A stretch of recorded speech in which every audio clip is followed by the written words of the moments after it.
యేసుక్రీస్తు నామమున ఉదయకాలపు వందనాలు. ప్రార్థనతో నాటి కూడికను ప్రారంభం చేస్తాం.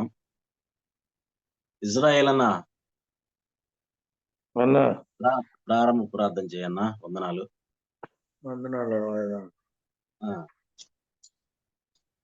పరిశుద్ధుడు అయిన మా ప్రియ పరలోకపు తండ్రి, మహాగణుడా, మహోన్నతుడా, సర్వాధికారం కలిగిన మా గొప్ప దేవ, మీకు స్తుతులు స్తోత్రాలు. ఆకాశ మహాకాశములు పట్టజాలని గొప్ప దేవ, మీకు వందనాలయ్యా. వేల్పులలో నీ వంటి వాడెవరున్నారు? పరిశుద్ధతను బట్టి మహానీయుడవు, స్తుతి కీర్తనను బట్టి పూజ్యనీయుడవు, అద్భుతమైన ఆశ్చర్యమైన కార్యములు జరిగించు దేవా, మీకు స్తుతులు స్తోత్రాలు వందనాలు చెల్లిస్తున్నాం. మెట్టుకు మా నాయన, మా తండ్రి, గడిచిన రాత్రి మాకు మంచి విశ్రాంతినిచ్చి మా పడకల నుండి మమ్మల్ని సజీవులుగా లేపినాయన. ఈ రీతిగా మార్నింగ్ కాన్ఫరెన్స్ అనే జూములో ఆయా ప్రాంతముల నుండి, పట్టణాల నుండి, గ్రామ నుండి, దేశ విదేశాల నుండి అంతా మరి ఎడ కలుసుకొని నీ ఘనమైన ఉన్నతమైన మహిమగల నామాన్ని స్తుతించి కొనియాడి నాయన నిన్ను స్తోత్రాలు చెల్లించడానికి మాకు అనుగ్రహించినటువంటి మహాకృపను బట్టి మీకు స్తుతులు స్తోత్రాలు చెల్లిస్తున్నాం. మరి ఘనత మహిమ ప్రభావాలు ఆరోపించుకోండి. మరి స్వరములెత్తి గలములెత్తి నిన్ను స్తుతిస్తుండగా మీరు మహిమను పొందమని, మరి మమ్మల్ని అందరినీ కూడా నాయన నీ బాహుబలాస్తాలకు అప్పచెప్పుకుంటున్నాం. మమ్మల్ని మేము తగ్గించుకుంటున్నాం, నేను హెచ్చిస్తున్నాం. ఈ నూతన దినాన్ని మాకు అనుగ్రహించారు. మరి నాయన 4600 దినాలకు మమ్మల్ని చేర్చారు.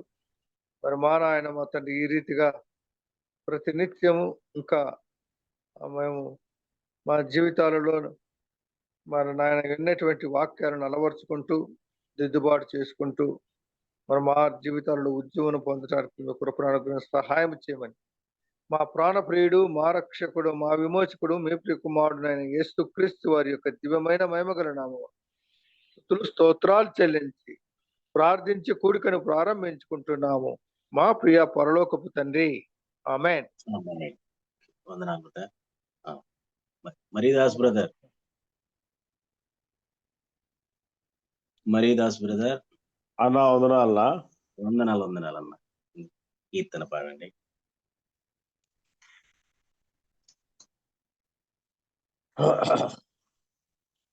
దేవునికి స్తోత్రములు. ప్రభునందు ప్రియులారా, మరి కాలం చేరువచ్చిన ప్రియులందరికీ, సహోదర పరిశుద్ధులందరికీ కూడా ప్రభు అయిన యేసుక్రీస్తు వారి నామమున ఆదయపరుస్తున్నాం.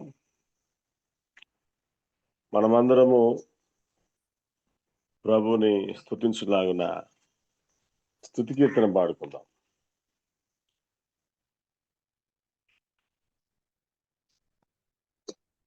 ఐదు 559 కీర్తన పాడదాం. పాట నెంబరు 559 పాట. యాత్రికుడానైనా నా బసలో పాటలు పాడుటకు నీ కట్టడల్ కారణమాయే కరుణగల ప్రభు. నీ కట్టడల్ కారణమాయే కరుణగల ప్రభు. యాత్రికుడనైనా నా బసలో యెహోవా నా దేవా నీ నామము స్మరింతుము నిశరాత్రి అయిన. యెహోవా మా దేవా నీ నామము స్మరింతుము నిశరాత్రి అయిన. నిత్యంబు నిన్ను కీర్తింతును నిరతము కొనియాడెదా. నిత్యంబు నిన్ను కీర్తింతును నిరతము కొనియాడెదా. యాత్రికుడనైనా నా బసలో పాటలు పాడుటకు నీ కట్టడల్ కారణమాయే కరుణ గల ప్రభు. యాత్రికుడనైనా నా బసలో. అన్నా వందనాలు. వందనాలు. 4600 రోజు దేవుడు మనకి ఇవిగా ఇచ్చి ఉదయకాలమున ఆయన పాద సన్నిధిలో దేవుడు మాట్లాడేటట్టు ఇచ్చిన మంచి తరుణానికై ప్రభుకి ఎంతగానో కృతజ్ఞులం. దేవుని మాటలు వినపో ముందు దేవుని దాసులు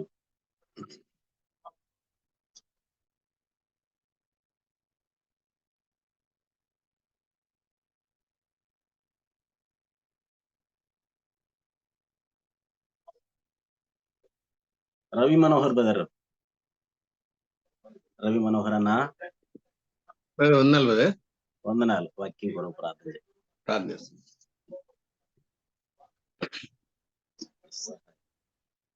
మహాగణుడు, మహోన్నతుడు, మహాపరిశుద్ధుడైన ప్రియ పరలోకపు తండ్రి, ఈ ఉదయ కాలమున మమ్మల్ని సజీవులుగా లేపి ఇదిగో మీ జీవం గల మాటలు వినడానికి సిద్ధపరిచిన రీతిని బట్టి మీకు స్తోత్రములు. గత రాత్రి మీరు ఇచ్చిన విశ్రాంతి, ఆరోగ్యము, ఆయుష్ని బట్టి మీకు స్తోత్రములు.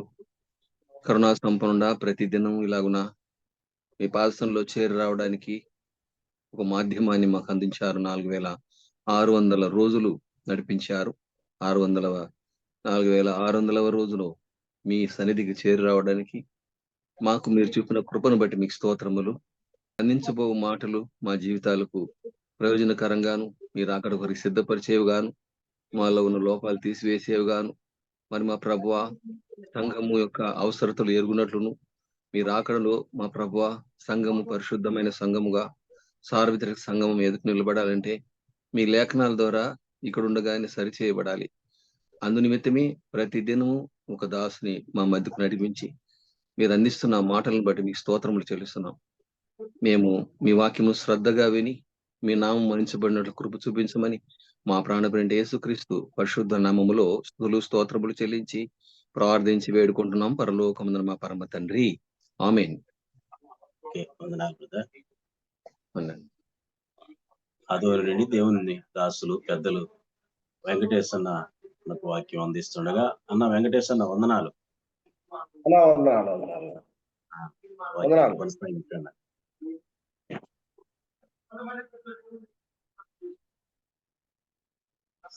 సమయం మీకు తెలుసు. అందరం మీట్లోకి వెళ్ళి దేవుని మాట్లాడినాం.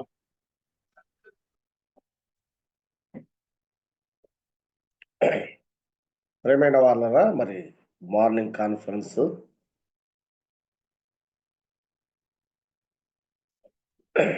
లో ఇలాగూ అనేక సంవత్సరాల నుండి దేవుని వాక్యాన్ని దైవజనుల ద్వారా, పెద్దల ద్వారా, ఆత్మీయుల ద్వారా మనం వింటూ వస్తున్నాము. కనుక ఈ పరిచర్యలో బహుగా ప్రయాసపడుతున్న సహోదరుడు, దైవ సేవకుడు బర్నబాను బట్టి ప్రభును స్తుతిస్తున్నాను. అలాగే సహకరిస్తున్న ప్రియులు, నడిపిస్తున్న పెద్దలు అందరికీ ప్రభు అయిన యేసుక్రీస్తు నామమున ఉదయకాలం శుభములు తెలియజేస్తున్నాము. ప్రియులారా, మనం ఈ ఉదయకాలపు ధ్యానము నిమిత్తమై ఫిలిప్పీలకు రాసిన పత్రిక 2వ అధ్యాయం 16వ వచనాన్ని మనం చదువుకుందాం. ఫిలిప్పీలకు రాసిన పత్రిక 2వ అధ్యాయం 16. అట్టి జనము మధ్యను మీరు జీవవాక్యమును చేతపట్టుకొని లోకమందు జ్యోతుల వలె కనబడుచున్నారు. అందువలన నేను వ్యర్థముగా పరుగెత్తలేదనియు, నేను పడిన కష్టము నిష్ప్రయోజనము కాలేదనియు, క్రీస్తు దినమున నాకు అతిశయ కారణము కలుగును. చిన్న ప్రార్థన చేసుకొని మనం దేవుని వాక్యాన్ని విందాం. మహిమగల దేవా, రక్షకుడా, స్తోత్రములు చెల్లిస్తున్నాం. ఈ ఉదయం మీరు మాకు అనుగ్రహించిన ఈ శుభదినముకై స్తోత్రములు. ఎంతోమంది లోకాన్ని విడిచి వెళుతుండగా మమ్మల్ని ఇంకా కాలగర్భములో కలపకుండా మమ్మను సజీవులుగా ఉంచినందుకు స్తోత్రములు. మా కాల గతులు నీయందే, అందుకై స్తోత్రములు మీకు చెల్లిస్తున్నాం, పూజిస్తున్నాం. దేవా, మేము చదువుకున్న లేఖనాలను దీవించి ఆశీర్వదించుమని మీ చేతికి మమ్మను మేము అప్పగించుకుంటూ మీరు మాతో మాట్లాడమని యేసుక్రీస్తు ప్రభు అతి శ్రేష్టమైన ఘనమైన నామములో ప్రార్థన చేస్తున్నాము తండ్రి, ఆమేన్. ప్రియమైన వారలారా,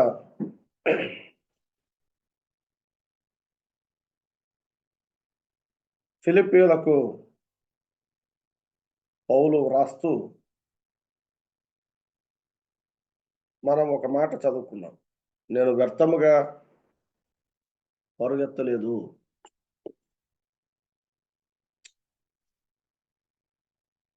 పౌలు వ్రాసిన పత్రికల్లో చెరసాల పత్రికలు అంటారు. చెరసాల పత్రికల్లో ఫిలిప్పీయులకు రాసిన పత్రిక ఒకటి, ఎఫెసీయులకు రాసిన పత్రిక, కొలస్సీయులకు రాసిన పత్రిక, ఫిలెమోనుకు రాసిన పత్రిక, ఈ ఫిలిప్పీ పత్రిక, ఈ 4 పౌలు ఖైదులో ఉన్నప్పుడు సంఖ్యలతో ఆయన ఈ పత్రిక రాశాడు. చెరపత్రికలు అంటారు. అందులో శ్రేష్టమైన పత్రిక ఫిలిప్పీయులకు రాసిన పత్రిక. ఫిలిప్పీయులకు రాసిన పత్రిక దైవిక ఆనంద సంతోషాల వేదిక. క్రీస్తు శ్రమలలో కూడా పరబళ్ళు త్రొక్కే పరమానంద గీతిక. సహోదర ప్రేమ పరిమళ సువాసనల సమహారిక. ఆత్మీయ పరిణితి గల సౌందర్య కళామాలిక. అద్భుతమైన ప్రేమానురాగాల సుస్వర పేటిక. చదువరులకు ఇది చక్కని ఓ నీతి చంద్రిక. ఇదే ఫిలిప్పీ పత్రిక యొక్క ప్రధాన పీఠిక, ఆత్మానంద ముద్రిక, పౌలు యొక్క మానస పుత్రిక ఈ పత్రిక. మూర్ఖ వక్ర జనము మధ్య తేజోమయ దీపిక. మనం చదువుకున్న లేఖన భాగం అదే. మూర్ఖమైన వక్ర జనము మధ్య జీవవాక్యమును చేతబెట్టుకొని మీరు జ్యోతుల వలె కనబడుతున్నారు, అందుకు నేను వ్యర్థముగా పరిగెత్తలేదనియు అని చెప్పాడు. ఖండాంతరాలకు విస్తరించిన సువార్త ఫల సాక్ష్యమే ఐరోపా ఖండములోని అద్భుతమైన సౌందర్యవంతమైన ఈ ఆరంభ కళాఖండము, ఈ ఫిలిప్పీ సంఘం. ఈ సంఘము ప్రారంభించబడిన 10 సంవత్సరాలకు పౌలు ఈ పత్రిక వ్రాస్తున్నాడు. ఈ సంఘము యొక్క ఆరంభం అపొస్తల కార్యముల గ్రంథం 16వ అధ్యాయములో వ్రాయబడింది. ఇది పెద్దలు పరిచారకుల చేత పాలించబడుతున్న సంఘం. మొదటి అధ్యాయము 1వ వచనము చదివితే మనకు అర్థమవుతుంది. ఫిలిప్పీలో ఉన్న క్రీస్తు యేసునందలి సకల పరిశుద్ధులకును అధ్యక్షులకును పరిచారకులకును క్రీస్తు యేసు దాసులైన పౌలును తిమోతియు శుభమని చెప్పి వ్రాయునది అని చెప్పాడు. కాబట్టి పెద్దలు పరిచారకుల చేత పాలించబడుతున్న సంఘం, ఆత్మీయ పరిణితి గల ఒక ప్రత్యేకమైన సంఘం. చెరలో ఉన్న అపోస్తులునికి సహోదర ప్రేమ యొక్క పరిమళ వాసనగా కొంత ఈవిని పంపగా దానికి కృతజ్ఞత తెలుపుతూ పౌలు రాసిన అపూర్వమైన హృదయపూర్వక లేఖ. ఇదో ఆనంద కేక. ఈ ఫిలిప్పీయులకు రాసిన లేఖ. ప్రియమైన వాళ్ళరా, క్రైస్తవ ఆనందం ఇందులోని ముఖ్యమైన అంశం. 12 సార్లు ఆనందము, సంతోషము అనే మాట ఈ పత్రికలో కనబడుతుంది. ఈ ఆనందం గగన వీధుల్లో కిలకిల రావము చేయిచు విహరించు అపురూపమైన పక్షిలా కనబడుతుంది. ఇది ప్రతి క్రైస్తవుని పెంపుడు జంతువై ఉండాలి. ఆనందము, సంతోషము. మై పెట్ అంటారు, దాంతో ఫోటో దిగుతారు. మై మేట్ అని ఫోటో దిగుతుంటారు, ఒక పిల్లతోనో పిల్లి పిల్లతోనో. అలాగే ఇది ఆనందం అనేది ప్రతి క్రైస్తవుని యొక్క పెంపుడు జంతువు. క్రైస్తవుని మదిలోని నిధి ఏమైనా ఉందంటే అది ఆనందం, అది సంతోషం. క్రీస్తును అనుసరించువారు కడు పేదరికమైన, నిండు శ్రమల హింసల మధ్యనైనా కృంగకుండా వాటిని సంతోషముతో స్వీకరించి వాటి యందే ఆనందించుమని చెప్పడమే ఈ పత్రికలో ఉన్న సారాంశము, పౌలు చేస్తున్న సదుపదేశము. ప్రియులారా, ఈ పత్రిక చదువుతున్నప్పుడు మనకు గ్రాహ్యమయ్యే ప్రాముఖ్యమైన అంశం అదే. గనుక చాలా శ్రేష్టమైన పత్రిక. ఈ పత్రికలో పాపము అనే మాట కనబడదు.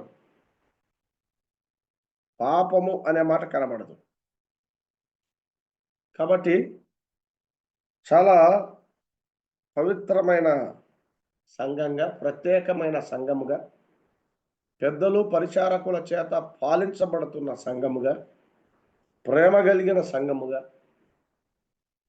ఈ సంఘము ఉంది. ఈ సంఘం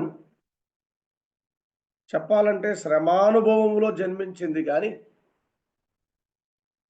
కేరింతలు కొడుతున్న అద్భుతమైన నూతన పసికూన. అందుకే కొత్తగా జన్మించిన శిశువులను పోలి అనే మాట పౌలు 2వ అధ్యాయంలో రాస్తాడు. పట్టణ ఆరు బయట నదీ తీరములోనే కాదు, దట్టమైన చీకటి చెరసాల గదిలో కూడా ఆగని ఆత్మగానం, ధ్యానం, సువార్త సాక్ష్యం ఈ సంఘము యొక్క అనుభవం. ప్రియులారా, గనుక ఫిలిప్పీలకు రాసిన పత్రిక చాలా అద్భుతమైన, శ్రేష్టమైన పత్రిక. నదీ తీరాల్లో ప్రార్థన జరుగున అనుకొని వాళ్ళు అక్కడికి వచ్చినప్పుడు అక్కడ కూడి వచ్చిన స్త్రీలతో మాట్లాడారు. లూదియా హృదయము తెరవబడింది, ఆమె గృహము కూడా తెరవబడింది. అంతేకాదు, ఆఫ్రికా ఖండములో సువార్తకు ద్వారము తెరవబడింది. ఆ తర్వాత సువార్తను బట్టి పౌలు, శీలలు వారి చేతులకు సంకెళ్ళు, కాళ్లకు బొండలు, వీపులు బ్రొద్దలగునట్లుగా కొట్టబడి చెరసాలలో వేయబడి, వారి కడుపులు ఆకలితో, వారి దేహములు దెబ్బలతో, చలితో వణుకుచుండెను గాని వారి ఆత్మ ఆనందగానము చేయగా కఠిన హృదయుడైన చెరసాల నాయకుడు కరిగింపబడి రక్షించబడ్డాడు. శ్రమలోని క్రైస్తవ సునాదము ఎప్పుడైనా పొరుగు పాపుల పైన మెండైన ప్రభావం చూపిస్తుంది, వారిని తట్టి లేపుతుంది. ఈలాగు దేవుని కార్యము ఆనాడు ఫిలిప్పయ అనే పట్టణములో, మాసిదోనియా ప్రాంతములో, రోమా కాలనీలో జరిగిన ఒక అద్భుతమైన సంభవం ఈ ఫిలిప్పీ పత్రిక ఆరంభం. ప్రియమైన వాళ్ళరా, చాలా శ్రేష్టమైన పత్రిక. ఈ ఫిలిప్పీ పత్రికను చాలా మంది చాలా రకాలుగా విభజన చేస్తారు. చెప్పాలంటే మొదటి అధ్యాయంలో పౌలు చెబుతున్న మాట ఏంటంటే, మొదటి అధ్యాయం యొక్క సారాంశం మనం గమనించినట్లయితే, నా ఆశ క్రీస్తే. నా ఆశ క్రీస్తే. 2వ అధ్యాయంలో నా ఆదర్శం క్రీస్తు. క్రీస్తు మనసును కలిగి ఉండండి అని చెప్తాడు. కాబట్టి నా ఆదర్శం క్రీస్తు. 3వ అధ్యాయంలో నా ఆశయం క్రీస్తు. నా ఆశయం క్రీస్తు. 4వ అధ్యాయంలో నా ఆనందం క్రీస్తు. నా ఆనందం క్రీస్తు. నా ఆశ క్రీస్తు. నా బ్రతుకు మూలముగానైనాను చావు మూలముగానైనాను సరే క్రీస్తు నా శరీరమందు ఘనపరచబడవలని నేను ఎంతో కోరుచున్నాను అన్నాడు. కాబట్టి నా ఆశ క్రీస్తు. 23వ వచనములో ఆ మాటలు ఉన్నాయి.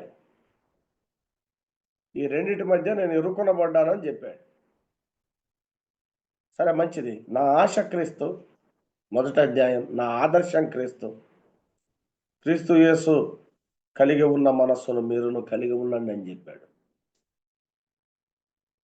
నా ఆశయం క్రీస్తు. గురి యొద్దకే నేను పరిగెడుతున్నాను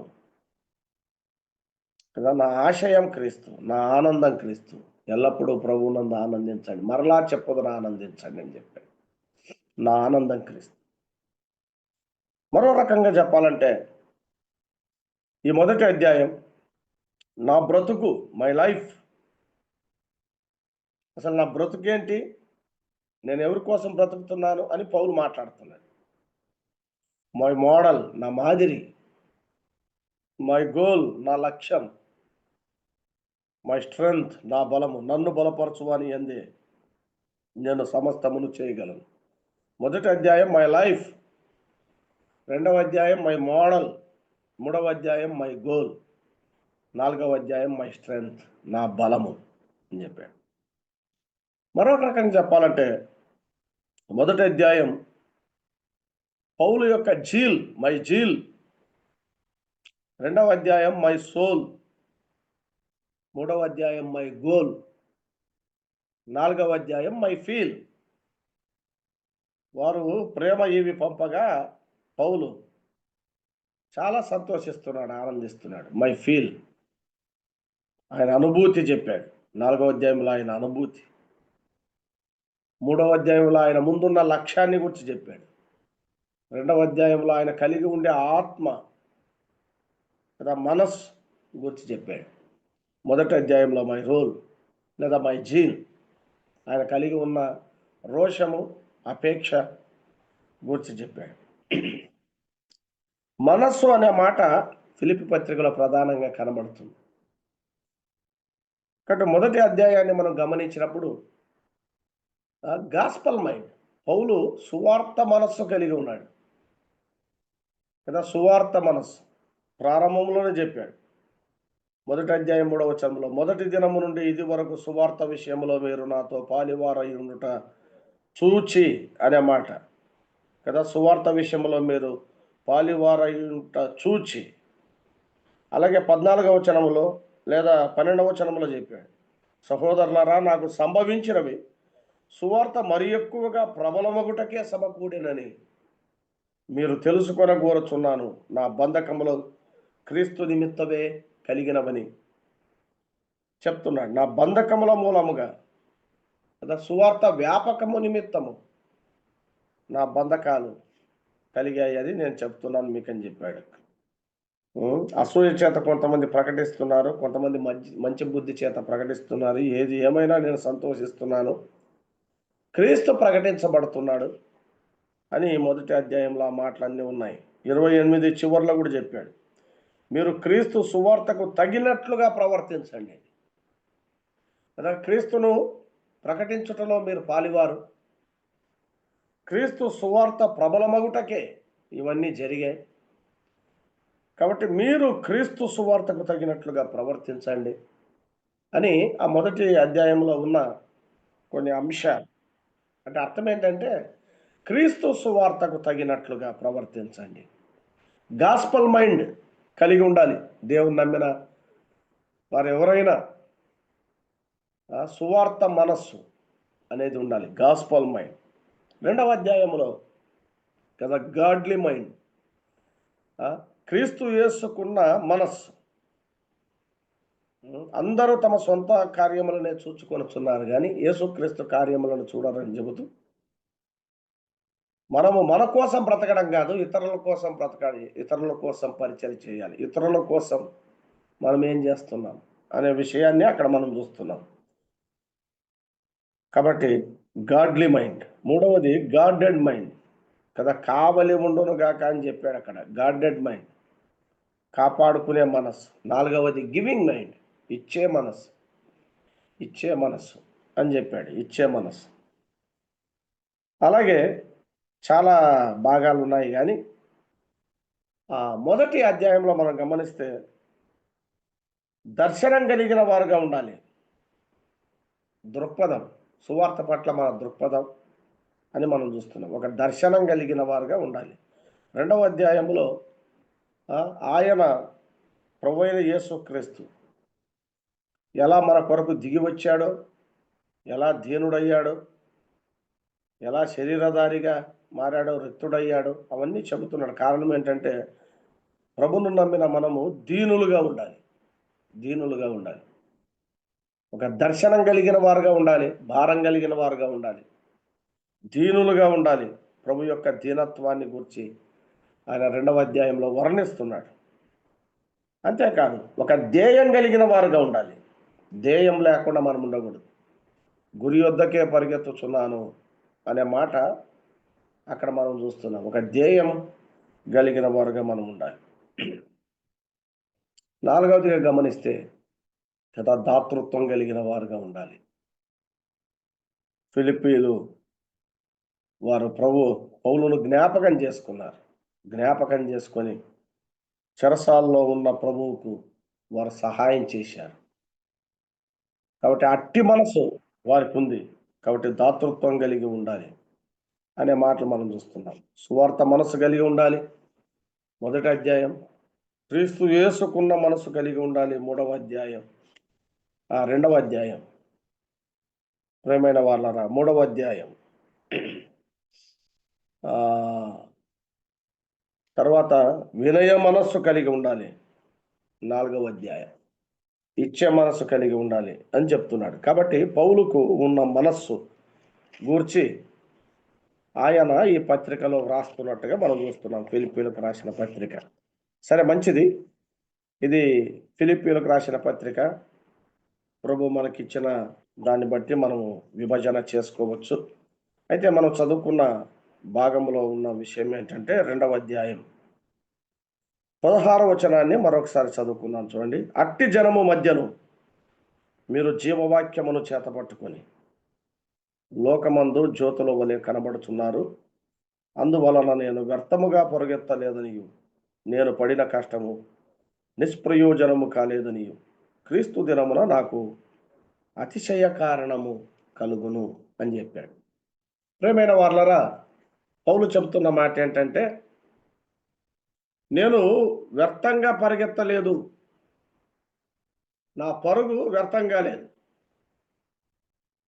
నా పరిచర్య వ్యర్థం కాలేదు, నా ప్రయాస వ్యర్థం కాలేదు, నా సేవ వ్యర్థం కాలేదు. ఆలోచన చేయండి. ఈ మాట మనం చెప్పగలుగుతున్నామా?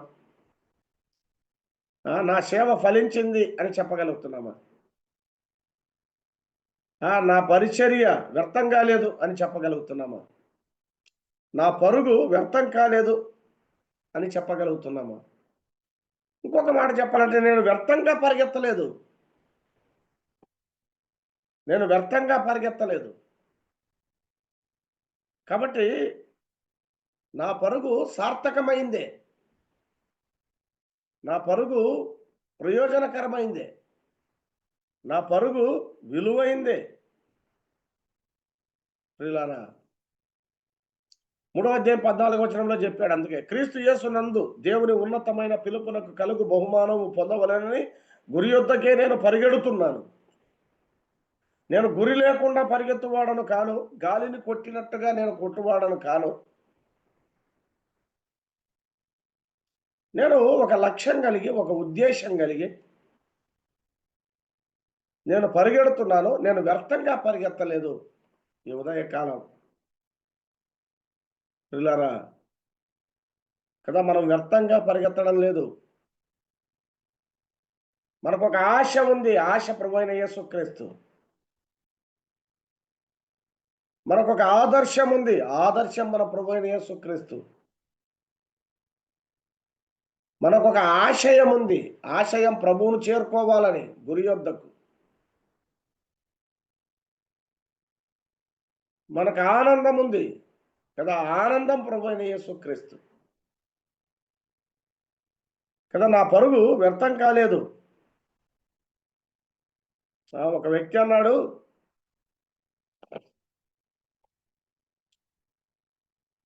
కోరుకుంటే కొన్ని వరాలు వస్తాయి, కానీ మనము కోరుకోకుండానే దేవుడు మన జీవితాల్లో 5 వరాలు ఇచ్చాడు అన్నాడు. కోరుకోకుండానే 5 వరాలు ఇచ్చాడు. ప్రతి ఒక్కరి జీవితాల్లో మనము కోరకుండానే 5 వరాలు. ఏంటి 5 వరాలు? వృద్ధాప్యానికి పూర్వం నీ యవ్వనం, అది దేవుడిచ్చిందే కదా. వృద్ధాప్యానికి పూర్వం నీ యవ్వనం, ఇది నువ్వు కోరకుండానే దేవుడిచ్చే వరం. అనారోగ్యానికి పూర్వం నీ ఆరోగ్యం, ఇది దేవుడిచ్చిన వరం. లేమికి పూర్వం నీ కలిమి లేదా నీకున్న ఆస్తి, లేమికి పూర్వం నీ కలిమి, నీకున్న ఆస్తి, ఇది దేవుడిచ్చిన వరం. నీ పనులలో నీవు తలమునకలు కాకముందు దేవుడు నీకు ఇచ్చిన తీరిక సమయం, నీ బిజీ లైఫ్కు ముందు దేవుడిచ్చిన ఆ తీరిక సమయం, మరణానికి ముందు నీకు ఇచ్చిన జీవితకాలం, నీ జీవితకాలం. పిల్లరా, ఇది మనం కోరకుండానే దేవుడిచ్చిన 5 వరాలు, 5 ఆశీర్వాదాలు. వృద్ధాప్యం వస్తుంది, అప్పుడు నువ్వు పరిగెత్తలేవు, అప్పుడు నువ్వు పరిగెత్తలేవు, అప్పుడు నువ్వు చురుకుగా ఉండలేవు, అప్పుడు నువ్వేమి చేయలేవు. కాబట్టి వృద్ధాప్యానికి పూర్వం దేవుడు నీకు యవ్వనాన్ని ఇచ్చాడు, బలం ఇచ్చాడు, శక్తి ఇచ్చాడు, చురుకుదనం ఇచ్చాడు. నువ్వు కోరకుండానే ఇచ్చిన నీ యవ్వనాన్ని, నీ యవ్వన బలాన్ని నువ్వు వ్యర్థం చేసుకుంటున్నావు. ఊరక వ్యర్థంగా పరిగెడుతున్నావా? నిన్ను తిరుగులాడడానికి ఆయన పిలిచింది. 3వ అధ్యాయంలో చెప్తాడు, నేను దేని నిమిత్తము క్రీస్తు యేసు చేత పట్టబడి తినో. ఆ దమస్కు రోడ్డు మీద ఆయన నన్ను పట్టుకున్నాడు. ఎందుకు పట్టుకున్నాడో, దేని నిమిత్తం నేను పట్టబడ్డానో, దేని నిమిత్తం నేను బందీ అయ్యానో ఆయన చేతుల్లో, యేసుక్రీస్తు ప్రభు చేతుల్లో ఆ రోజు, దాన్ని నేను పట్టుకునవలనని పరిగెడుతున్నాను. నాకు ఇప్పుడు అర్థమైంది, నా పరుగు వ్యర్థం కాలేదు. కొంతకాలానికి నీకు కూడా అర్థం కావాలి, నీ పరుగు వ్యర్థమైందా, లేదా నీ సేవ పనికి రాకుండా పోయిందా, నీ పరిచర్య మూలన పడిందా, నీ పరుగుకి ఏమైనా అర్థం ఉందా, సార్థకం ఉందా? నీ సేవ, నీ పరిచర్య, నీ పరుగు ఒకసారి బేరీ చేసుకున్నావా? పౌలు ఎదుట కొంతమంది జీవవాక్యమును చేతపట్టుకొని జ్యోతుల్లా కనబడుతున్నారు. ఫిలిప్పీ సంఘములో 10 సంవత్సరాల తర్వాత ఆయనకు అర్థమైపోయింది. వారిని చూసినప్పుడు నా పరుగు వ్యర్థం కాలేదన్నాడు. నా పరుగు వ్యర్థం కాలేదు, నా ప్రయాస వ్యర్థం కాలేదు. నేను ప్రకటించిన సువార్త అది ప్రబలమైంది. నా బంధకాలు కూడా క్రీస్తు నిమిత్తమే కలిగాయని ప్రెతోరియమను సేన, అంటే అదొక మిలిటరీ కాలనీ, రోమా మిలిటరీ కాలనీలో ఉండే సైనికులకు, నన్ను కాచే కాపలాదారులకు, ప్రహారా కాచే వాళ్ళు ఉంటారు, ఆ ప్రహారాగాళ్ళకు కూడా అర్థమైపోయింది. ఎందుకు? ఈ బంధకాలు క్రీస్తు నిమిత్తం కలిగాయని. నేను వారికి సువార్త చెప్పాను, వారికి నేను సువార్త చెప్పాను, క్రీస్తు ప్రభుని గురించి చెప్పాను, శిలువ సందేశం చెప్పాను, ఆయన రక్తాన్ని గురించి చెప్పాను, ఆయన ఎందుకు మరణించాడో చెప్పాను, ఆయన ఎందుకు ఈ లోకానికి వచ్చాడో నేను చెప్పాను. కాబట్టి ఈ బంధకాల్లో నేను ఉండడం ఒక రకంగా సువార్త ప్రబలం కావడానికి. దేవుడు ఏదైనా ఒక స్థలంలో నిన్ను ఉంచాడంటే, ప్రతికూల పరిస్థితుల్లో ఉంచాడంటే అది నీకు ప్రతికూలంగా ఉండవచ్చు, కానీ సువార్తకు అనుకూలం, పరిచర్యకు అది అనుకూలం, సేవకు అది అనుకూలం. పౌలు ఆ దృష్టితోనే చూస్తున్నాడు. నా బంధకముల మూలముగా కదా, ఆ ప్రెటోరియం అంటే, ప్రెటోరియం అంటే రాజభవనము అని అర్థం. అక్కడ ఉండే నీరో చక్రవర్తి యొక్క భవనాన్ని, అధికార భవనాన్ని కాపలా కాసే సేన ఉంటుంది, ప్రెటోరియం అను సేన అని చెప్పాడు. వారు పౌలును కూడా కాస్తున్నారు వంతుల ప్రకారం, ప్రతి 8 గంటలకు మారుతారు. అంటే అలాంటి వారికి సువార్త నేను చెప్పాను. సువార్త ప్రకటించబడింది. సువార్త ప్రకటించబడమే కాదు, కానీ అది ఫలించింది. కావాలంటే చూడండి, 4వ అధ్యాయం 22వ వచనములో, 4వ అధ్యాయం 22వ వచనంలో పౌలు రాస్తూ, నాతో కూడా ఉన్న సహోదరులందరూ మీకు వందనములు చెప్పుచున్నారు. పరిశుద్ధులందరూ, ముఖ్యంగా కైసరు ఇంటి వారిలో ఉన్న పరిశుద్ధులు అన్నాడు. అంటే ఆ కైసరు ఇంటిలో పరిశుద్ధులు ఎక్కడి నుండి వచ్చారు?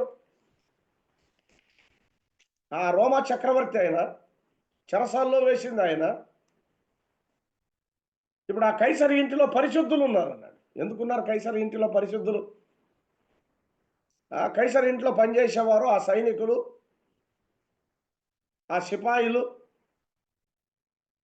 పరిశుద్ధులుగా మారారంటే అర్థం ఏంటి? పౌలు ప్రకటించిన సువార్త వ్యాపకము నిమిత్తమే నాకు ఈ బంధకాలు. ఏ పరిస్థితుల్లో ఉన్నా సువార్త ప్రకటించబడడానికే దేవుడు తీసుకొచ్చాడని పౌలు నమ్మాడు. ఆ లక్ష్యాన్ని ముందుంచుకున్నాడు.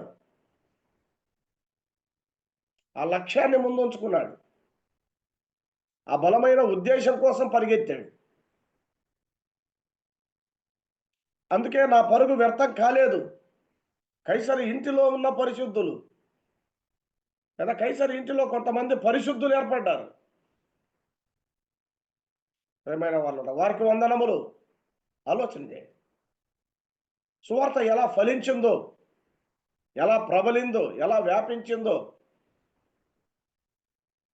ప్రభువును నమ్ముకున్నాం, సువార్థికులుగా ఉన్నాం, పెద్దలుగా ఉన్నాం, నాయకులుగా ఉన్నాం. ఎలాంటి మనస్సు కలిగి ఉన్నాం? సువార్త మనస్సు మనకుందా? 2వ అధ్యాయంలో యేసుక్రీస్తుకున్న మనసు మనకుందా? ఇతరుల కోసం ప్రయాసపడడం. ఆయన తన కోసం రాలేదు, మన కోసం వచ్చాడు. మనం మన కోసం లేము ఈ లోకములో, మనం కూడా ఇతరుల కోసం ఉన్నాం. క్రీస్తు యేసు పని నిమిత్తమై ఎఫ్రొదితు చావ సిద్ధమై ఉండెను. అదే క్రీస్తు యేసుకు మనస్సు. తిమోతి కూడా ఉన్నాడు, క్రీస్తు యేసుకు కలిగిన మనస్సు. ఆలోచన చేయండి, మనం మన కోసం కాదు, ఇతరుల కోసం, నశించు ఆత్మల కోసం మనం ఉన్నాం. క్రీస్తు యేసుకున్న మనస్సు కదా, ఏక మనస్సు. మీరు ఏక మనస్సు కలిగి ఉండాలని చెప్పాడు 3వ అధ్యాయంలో. కొంతమందికి ఏక మనస్సు లేదు. క్షమించండి, 4వ అధ్యాయం, ప్రభువునందు ఏక మనస్సు గలవారై ఉండండి. ఏక మనస్సు లేదు. పిల్లరా, 4వ అధ్యాయంలో ఇచ్చే మనస్సు కూడా చెప్పాడు. ఇచ్చే మనస్సు.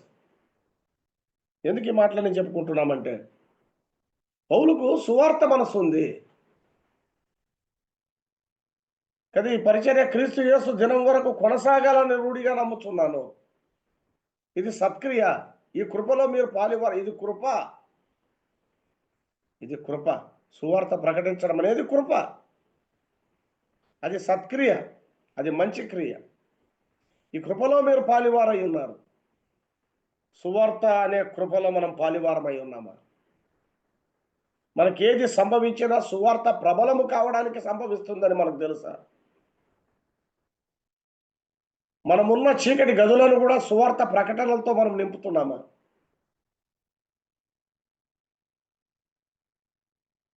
సువార్త ప్రకటించే మనస్సు మనకుందా? ప్రకటిస్తే సరిపోదు, అది ప్రబలం కావాలి. ప్రబలమైతే సరిపోదు. నీవు నేను సువార్తకు తగినట్లుగా జీవించాలి, ప్రవర్తించాలి. ప్రియులారా, కనుక దేవుడు మనం కోరకుండానే ఇచ్చిన వరాలు. వృద్ధాప్యానికి పూర్వం మన యవ్వనం, దాన్ని సరి అయిన రీతిగా ఉపయోగించుకుంటున్నాము. ఆరోగ్యానికి పూర్వం, అనారోగ్యానికి పూర్వం నీ ఆరోగ్యం. ఇప్పుడు ఆరోగ్యంగా ఉన్నావు, ఒక రోజున అనారోగ్యం వాటిల్లుతుంది. ఇక్కడ ఆరోగ్యంగా ఉన్నప్పుడు, ఇప్పుడు కొంత ఉంది, ఒక రోజున ఏమి లేకుండా పోతుంది. లేమికి ముందు నీ కలిమి, నీకున్న ఆస్తి. పిల్లరా, ఈరోజు కొంత ఖాళీగా ఉన్నావు, ఒక రోజున నువ్వు ఖాళీగా ఉండలేవు కదా. బిజీ లైఫ్లోకి వెళ్ళిపోతావు, కానీ ప్రస్తుతానికి నువ్వు ఖాళీగా ఉన్నావు కదా. నీ తీరిక సమయం దేవుడిచ్చింది. ఈ తీరిక సమయంలో ఏం చేస్తున్నావు కదా. ఒకరోజు మరణం మనల్ని కబలిస్తుంది, కానీ ఇప్పుడు ఆయన కృపనిచ్చాడు. ఈ దినం ఆయన ఇచ్చిందే, ఈ జీవిత కాలం కదా. ఈ జీవిత కాలం ఏం చేస్తున్నాం? పౌలు ఉపయోగించుకున్నాడు, దేవుని కృపను ఉపయోగించుకున్నాడు. అందుకే నేను వ్యర్థంగా పరిగెత్తలేదు. ఎలా పరిగెడుతున్నాం? బహుమానం పొందవలేనని గురి యొద్దకే నేను పరిగెత్తుతున్నాను. నాకు ఒక లక్ష్యం ఉంది, నాకు ఒక ఉద్దేశం ఉంది. కాబట్టి ఆ ఉద్దేశం కొరకు నేను పరిగెడుతున్నాను. నా పరుగు వ్యర్థం కాలేదని చెప్పాడు. ఎలాంటి పరుగును కలిగి ఉన్నాం? బైబిల్లో రకరకాలుగా పరిగెత్తిన వాళ్ళు ఉన్నారు కదా. యూదా పత్రిక 11వ వచనాన్ని చదివితే కదా, బిలాము నడిచిన తప్పు త్రోవలో వారు ఆతురముగా పరిగెత్తిరి అన్నాడు. కొంతమంది ఆతురంగా పరిగెడుతున్నారు, ఆత్రంగా పరిగెడుతున్నారు. దేనికోసం? దేనికోసం? తప్పు త్రోవ. బిలాము నడిచిన తప్పు త్రోవ కదా. బిలాము డబ్బుకు సలాం, లోకానికి గులాం. అంతే. బిలాము త్రోవ అదే, బిలాము త్రోవ అదే. నీ లక్ష్యం డబ్బా, నీ గురి సిరి. ఆలోచన చేయి పిల్లారా. కాబట్టి బిలాము నడిచిన తప్పు త్రోవలో ఆతురముగా పరిగెత్తిరి. యూదా రాస్తున్నాడు 11వ వచనంలో. 2వ రాజుల గ్రంథం 5వ అధ్యాయం 21లో కదా, ఒక ఆయన పరిగెడుతున్నాడు. ఎవరైనా? ఎలీషా శిష్యుడు, మనకు తెలుసు కదా. గేహాజీ పరుగు కూడా అదే. ఆ పేరు కోసం పరిగెత్తేవాళ్ళు కొంతమంది, ఇహలోక సంపదల కోసమై పరిగెత్తేవారు కొంతమంది, దుర్నీతి వలన కలుగు బహుమానము పొందవలెనని బిలాం పరిగెత్తాడు. దుర్నీతి వలన కలుగు బహుమానం. నీతితో కూడింది కొంచెమే శ్రేష్టం, సామెతల గ్రంథంలో చెప్పాడు. నీతితో కూడింది కొంచెమే శ్రేష్టం. దుర్నీతి వలన కలిగే బహుమానం కోసం పరిగెత్తాడు కదా. గేహాజీ పరుగు, బిలాము పరుగు. పిల్లరా, ప్రసంగి గ్రంథం 9వ అధ్యాయం 11వ వచనంలో కదా, ఒడిగలవారు పరుగులో గెలవరు, బలం గలవారు యుద్ధమందు విజయం పొందరు, జ్ఞానం కలిగిన వారికి అన్నం దొరకదు, బుద్ధిమంతులు అగుట వలన ఐశ్వర్యం కలగదు, తెలివి గల వారికి అనుగ్రహం దొరకదు అని చెప్పాడు. ఆయన సూర్యుని క్రింద విషయాలు రాస్తున్నాడు కాబట్టి ఇవన్నీ అదృష్ట వశము చేతనే కలుగుతాయని చెప్పాడు ఆయన. కానీ మనం సూర్యుని పైన మనసు పెట్టుకున్న వారం కాబట్టి కృపచేత కొన్నిసార్లు చాలామంది వడిగా పరిగెడుతున్నారు కదా. వడి ఉంటే ప్రయోజనం ఏం లేదు, గురి ఉండాలి. గురి లేకుండా బరిలోకి దిగితే ముక్కు మామిడి తొక్క అవుతుంది కదా. సేవలోనైనా పరిచర్యలోనైనా ఒక లక్ష్యము అనేది, గురి అనేది మనకు ఒక ఉద్దేశాన్ని ఏర్పరుస్తుంది మన జీవితానికి కదా. పౌలు ఒక లక్ష్యాన్ని ఉంచుకున్నాడు కాబట్టి అతని జీవితానికి ఒక పర్పస్ ఉంది. చాలా మందికి వడి ఉంది. వడి అంటే దిశ లేని పరుగును వడి అంటారు. దిశ కలిగిన పరుగును వేగం అంటారు. స్పీడ్ అంటే వడి, వెలాసిటీ అంటే వేగం. ఈ ట్రైను హైదరాబాద్ నుండి చెన్నైకి పలానా వేగంతో వెళుతుంది అంటారు. దాని వేగం అనాలి. దిశ ఉన్నప్పుడు వేగం, దిశ లేనప్పుడు వడి. కాబట్టి చాలామంది పరిగెడుతున్నారు కానీ దిశ లేదు కదా, దిక్కు లేదు. నీ దిక్కు ఏ వైపుకు, నీ దిశ ఏ వైపుకు, నీ డైరెక్షన్ మనము ఏ వైపుకు పరిగెడుతున్నాం పిల్లరా? గురి యొద్దకు పరిగెడుతున్నారు కానీ నా మనసు గురి మీద కాదు, క్రీస్తు మీద. అందుకే యేసు వైపు చూచుచు నా ఎదుట ఉంచబడిన బహుమానం కొరకు, లేదా నా ఎదుట ఉంచబడిన దాని కొరకై నేను అవమానాన్ని నిర్లక్ష్య పెట్టి పరిగెడుతున్నాను అని చెప్పాడు పౌలు. పిల్లరా, వడి గలవారు పరుగులో గెలవరు. వడి ఉంటే సరిపోదు. బలము గలవారు యుద్ధమునందు విజయం పొందరు. జ్ఞానం గలవారికి అన్నము దొరకదు. బుద్ధిమంతులగుట వలన ఐశ్వర్యం కలగదు. చాలా మంది వాళ్ళ బుద్ధి చూపిస్తూ ఉంటారు రకరకాలుగా. నీకున్న బుద్ధి ద్వారా, తెలివి ద్వారా, జ్ఞానము ద్వారా, బలము ద్వారా ఏదైనా చేయాలనుకుంటే కూడా పొరపాటే. ప్రభు కృప, ఆయన అనుగ్రహం ఉండాలి. ఆయన అనుగ్రహాన్ని కోరుకోవాలి మనం. ఆయన కృపను కోరుకోవాలి. అందుకే చెప్తాడు కదా, నన్ను బలపరచువాని అందే. నా సొంత బలం కాదు, నా సొంత జ్ఞానం కాదు, నా సొంత వేగం కాదు, నా సొంత తెలివి కాదు. నన్ను బలపరచువాని అందే నేను సమస్తమును చేయగలను. సామెతల గ్రంథం 1వ అధ్యాయం 16వ వచనం. అక్కడ కొంతమంది పరిగెడుతున్నారు. దేనికి? కీడు చేయుటకు వారి పాదములు పరుగులు ఎత్తుచున్నవి. కీడు చేయడానికి పరిగెడుతున్నారంట. కొంతమంది పొరగదే కీడు చేయడానికి. రోమపత్రిక 3వ అధ్యాయం 15వ వచనం కదా, వారి పాదములు రక్తము చెందించడానికి పరిగెడుతున్నాయి. లోకంలో కొంతమంది పరుగు అలా ఉంది. సమూయేలు గ్రంథంలో 2వ సమూయేలు గ్రంథం 2వ అధ్యాయం 18వ వచనములో మనం గమనిస్తే చూడండి. సమూయేలు గ్రంథం 2వ అధ్యాయం 18 కూడా ఒక మాట చదువుకుందాం. మనకు తెలిసిన మాటే. సమూయేలు గ్రంథం 2వ అధ్యాయం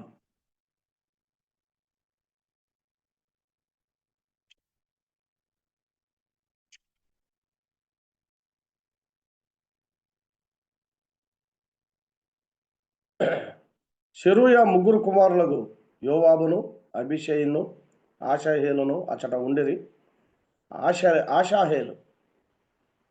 ఆషాహేలు అడవిలేడి అంత తేలికగా పరిగెత్తగలవాడు. అతడు కుడి తట్టైనను ఎడమ తట్టైనను తిరగక అబ్నేరును తరుముచుండగా. అతడు కుడి తట్టైనా ఎడమ తట్టైనా తిరగకుండా అబ్నేరును తరుముతుండగా. పిల్లరా, ఈ పరిగెత్తేవారు చూడండి, ఎంత అడవి లేడి ఎంత తేలికగా పరిగెత్తేవాడు. సెరూయా కుమారుల్లో ఆషాహేలు అబ్నేరును తరుముతున్నాడు. కుడి తట్టు ఎడమ తట్టు చూడకుండా ఆయన సూటిగా వెళుతున్నాడు. కొన్నిసార్లు సూటిగా వెళ్ళినా కూడా కష్టమే. చాలామంది మన సంఘాల్లో సూటిగా వెళ్ళే వాళ్ళు ఉన్నారు. ముక్కుసూటి మనుషులు అంటారు. ముక్కుసూటి మనుషులు ఒకవేళ చాలా ముక్కుసూటి అంటారు. పట్టాలు దాడుతూ రైలు కింద పడి చచ్చాడు. కారణం ఏమిటంటే ఆ, ఆ, కుడికి కానీ ఎడమకు కానీ తిరగదు కదా. ఇలాంటి ముక్కుసూటి మనసులు ఎక్కడో పడతారు. అసలు ఏం జరుగుతుంది? కుడి తట్టు ఏం జరుగుతుంది, ఎడమ తట్టు ఏం జరుగుతుంది, కుడి తట్టు ఏమొస్తుంది, ఎడమ తట్టు ఏమొస్తుంది? ఆ వివేచన ఉండాలి కదా, ఆ వివేచన ఉండాలి, ఆ గమనిక ఉండాలి. అసలు నాకెందుకు ఇవి సంభవించాయి? పౌలు వివేచన గలవాడు. ఈ సంఖ్యలు ఎందుకు, చెరసాలు ఎందుకు కదా. ఆ మాషియా మాషియా క్షమించండి, మాసిదోనియా దేశస్థుడు పౌలు కల్లో దర్శనం ఇచ్చాడు, నాకు సహాయం చేయమని. ఏంటి దర్శనం? ఎందుకు క్రీస్తు ఆత్మ మమ్మల్ని ఆటంకపరుస్తుంది? ఇక్కడ ఎందుకు సువార్త ప్రకటించలేకపోతున్నాం? ఈ విషయాలన్నీ తెలుసుకున్నప్పుడు ఆయనకు ఒక వివేచన, ఒక జ్ఞానం, ఒక తెలివి, ఒక దృక్పథం పౌలు కలిగింది. సువార్థకులైనా, నాయకులైనా, పెద్దలైనా వివేచించేవారుగా ఉండాలి. కుడి తట్టుకు తిరుగుమని కాదు, ఎడమ తట్టుకు తిరుగుమని కాదు. అసలు కుడి తట్టు ఏం జరుగుతుంది, ఎడమ తట్టు ఏం జరుగుతుంది, అసలు విషయాలు ఏంటి? ఊరకే పరిగెత్తడం కాదు. అడవిలేడి అంత తేలికగా పరిగెత్తేవాడు ఆషాహేలు. అయితే అతడు కుడి తట్టైనా ఎడమ తట్టైనా తిరగకుండా పరిగెడుతున్నాడంట. అప్పటికి చూడండి ఒక మాట మనం చదువుతాం. 22వ వచనంలో అబ్నేరు మాట్లాడుతున్నాడు. నన్ను తరుముటమాని తొలగిపోమ్ము, నేను నిన్ను నేలకు కొట్టి చంపిన ఎడల నీ సహోదరుడు యోవాబు ముందు నేను ఎట్లు తల ఎత్తుకొనగలను అనేను. అతడు నేను తొలగననగా, ఇంకొంచెం ముందు చదివితే, నువ్వు కుడి తట్టైనా ఎడమ తట్టైనా తిరిగి యవనస్తుల్లో ఒకరిని కలుసుకొని వాని ఆయుధాలు పట్టుకో. ఓ ఆశాయలో పరిగెత్తడమే కాదు, నీ జీవితాల్లో నీ చేతిలో ఆయుధం ఉండాలి. నువ్వు కుడి తట్టైనా ఎడమ తట్టైనా తిరిగి యవనస్తుల్ని కలుసుకొని ఒక ఆయుధం పట్టుకో. ఎందుకంటే నా చేతిలో ఆయుధం ఉంది. ఈటే నేను ఒక్క దెబ్బతో నేను నేలకు కొట్టి చంపుతాను. ఆయుధాలు పట్టుకో. లేదు లేదు లేదు, నేను అట్లా కుడి తట్టు ఎడమ తట్టు తిరిగేవని కాదు. సూటిగా ఏమయ్యాడు? ఆషాయేలు పరుగు. ఎలాంటి పరుగు అది? వివేచన లేని పరుగు. వేగం ఉంది, వడి ఉంది, స్పీడ్ ఉంది కదా. చాలామందికి స్పీడ్ ఉంది కానీ నీడ్ లేదు. స్పీడ్ ఉంటుంది, అవసరం ఉండదు. ఊరికే పరిగెడతా ఉంటారు. ఎందుకు పరిగెడతారో తెలియదు కదా. ఫాస్ట్గా పరిగెత్తేవాడు ఆషాయేలు. చాలామంది ఫాస్ట్ డిసిషన్ తీసుకుంటారు, ప్రయోజనం లేదు. ఫాస్ట్ అంటే మనకు చాలా ఇష్టం. ఫాస్ట్ సర్వీసులు ఎక్కుతాం. ఫాస్ట్ కల్చర్ని మనము కొన్నిసార్లు ఇది చేసుకుంటుంటాం. ఈనాడు ఫాస్ట్ సర్వీసులు. ఈ ఆశయాలు కూడా చాలా ఫాస్ట్. ఆలోచించడం, వివేచించడం, నిదానించడం ఇవేమి లేవు.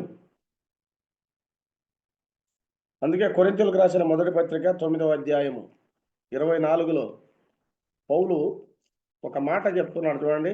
కొరింథీయులకు రాసిన మొదటి పత్రిక 9వ అధ్యాయము 24వ వచనంలో ఒక మాట నేను చెప్పి ముగించేస్తాను.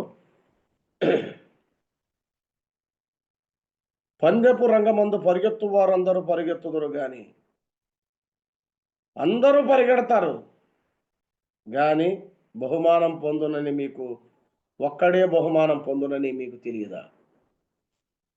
మామూలుగా పందెపు రంగం అందరూ పరిగెడతారు, ఒక్కరికే బహుమానం.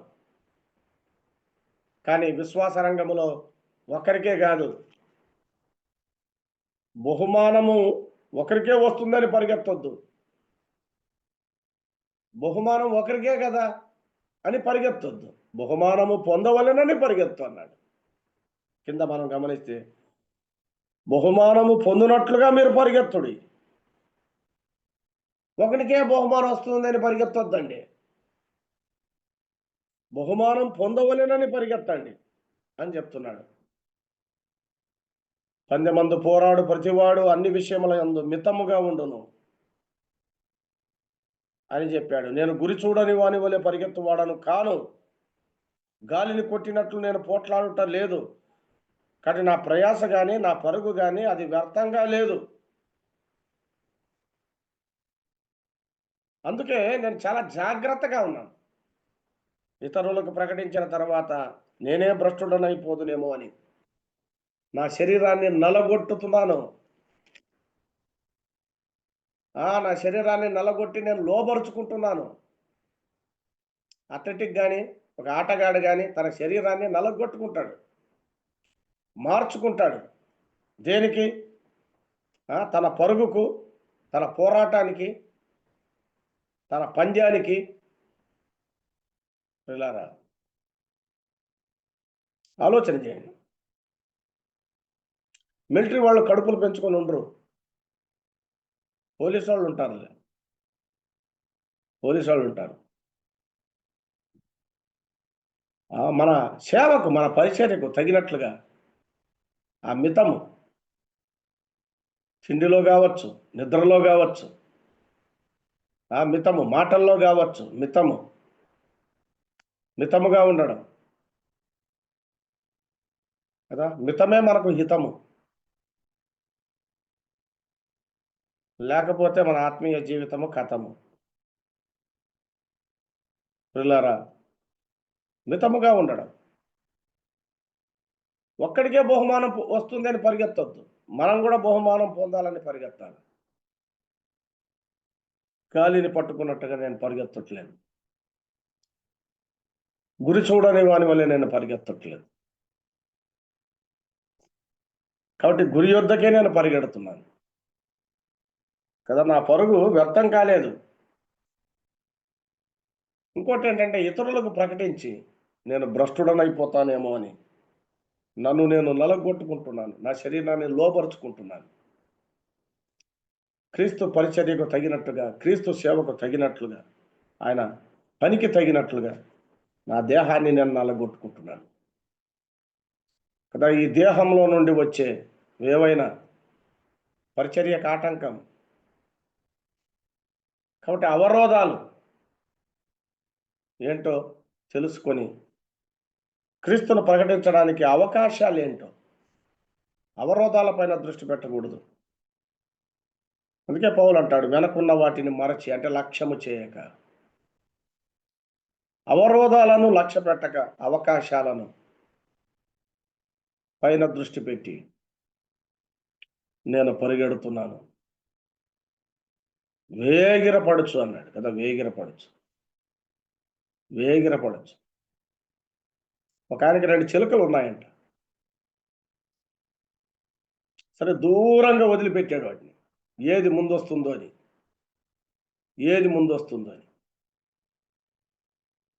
కానీ ఒక చిలుక చాలా వేగంగా వచ్చేసింది, రాకెట్ స్పీడ్తో వచ్చేసింది.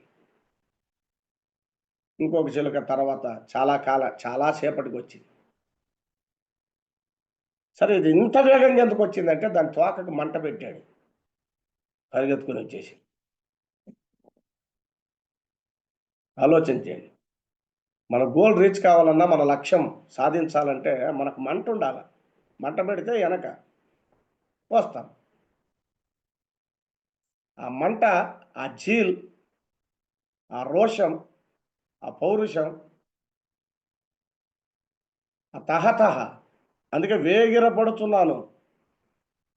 పౌలు వేగిరపడుతున్నాను అంటాడు, వెనక ఉన్నవి మరచి కదా. ముందున్న వాటి కొరకే వేగిరపడచ్చు. అది లేదు. ఆ మంట ఉంటే మనం లక్ష్యం చేరుకుంటాం, మన గురి చేరుకుంటాం. మన పరుగు వ్యర్థం కాదు. ఈ ఉదయకాలం పౌలు చెప్తున్న మాట, నేను వ్యర్థంగా పరిగెత్తలేదు.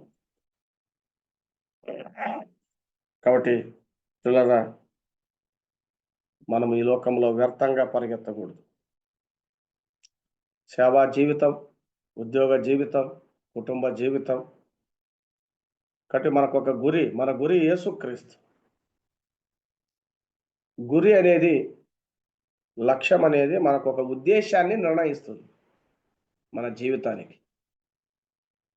కాబట్టి ఆ ఉద్దేశముతో ఎందు నిమిత్తం మనం పట్టబడ్డామో, ఎందు నిమిత్తం యేసుక్రీస్తు ప్రభువును నమ్ముకున్నామో, ఎందుకు ఆయన పిలిచాడో ఆ ఉన్నతమైన పిలుపు, అది పైనుండి వచ్చిన పిలుపు, పరలోకపు పిలుపు, గొప్ప పిలుపు. అది పిలిచిన వాడు గొప్పోడు, కాబట్టి గొప్పవాడు మనల్ని పిలిచాడు. ఆ గొప్ప పనిలో, పరుగులో మనం ఉన్నాం గనక ఒక గొప్ప లక్ష్యం కోసమై పరిగెడుతున్నాం గనుక నీచమైన వాటిని, పనికి మాలిన వాటిని, అపవిత్రమైన వాటి మీద మనసు పెట్టుకోవద్దు. ఏవి రమ్యమైనవో, ఏవి గొప్పవో, ఏవి ఘనమైనవో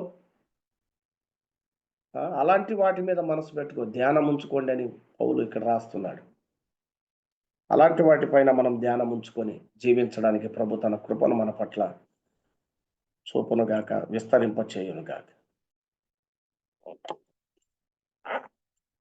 వందనాలన్నా, వందనాలు. వందనాలు. చక్కని వర్తమానం మనం దేవుని మాటలు విన్నాం. పౌలు ఆశ, పౌలు ఆదర్శం, పౌలు ఆశ్రయం, పౌలు ఆనందం. నిజంగా ఒకప్పుడు వ్యర్థంగా పొరుగెత్తాడు, వ్యర్థంగా దేవుని ఎరగనప్పుడు ఆయన పరుగులో ఒక అర్థం ఉంది, ఆనందం ఉంది. ప్రతి మనిషిని కూడా క్రీస్తు సారూప్యంలోకి మరల్చబడాలని ఆశపడ్డాడు.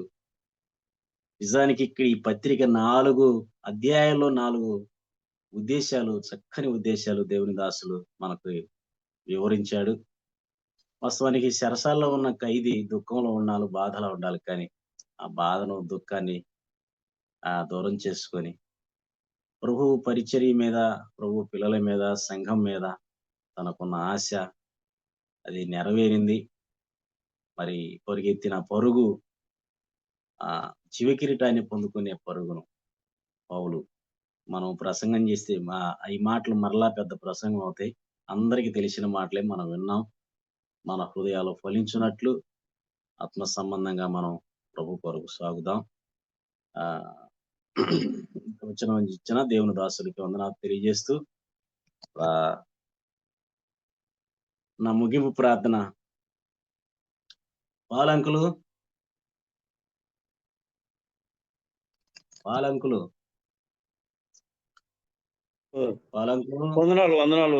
వందనాలయ్యా.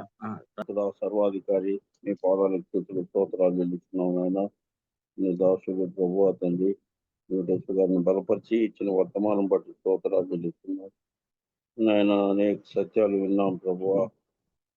గత మే నెలలో ప్రభు తండ్రి ఆది కాండము నుంచి నాయన అనేక సత్యాలు విన్నాం. తిరిగి నాయన దాసు ఫిలిప్పీ పత్రికలో 4 అధ్యాయాల్లో 4 అంశాలుగా ప్రభువా తండ్రి చక్కటి సందేశం ఇచ్చిన ప్రభువా.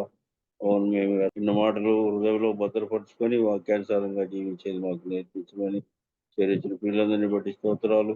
లోకముకి వెళ్ళి లోకం మాలను వండకుండా మీ వైపు చూస్తూ జీవించుకుని మీ కృపను గ్రహించండి నాయన. ఈరోజు వివాహం జరుగుతున్న నాయన తండ్రి ఆశావు కుమార్తె నాయన విషయంలో కృప చూపండి నాయన. అనారోగ్యంలో బిడ్డల కొరకు భాషణం నాయన, ప్రయాణం చేయ వారి కొరకు భాషణం నాయన తండ్రి, ఇరుకులు ఇబ్బందుల్లో ఉన్న వారి కొరకు భాషణం అందరినీ ఆదరించుకొని దినమంతట్లో మీ కాపుదల భద్రత అనుగ్రహించండి.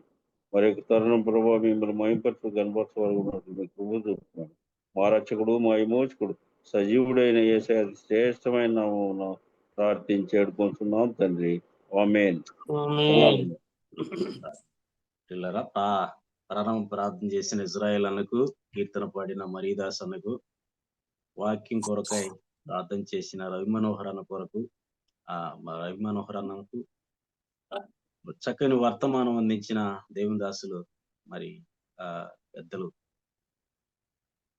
ఆదోని వెంకటేశ్ అన్నకు, ముగింపు ప్రార్థనగా చేసిన పాలంకులకు ప్రభు పేరట వందనాలు తెలియజేస్తూ కార్యనిర్వాహకుడైన బర్నబాస్ అన్నకి సమయాన్ని అప్పగిస్తున్నా. బర్నబాస్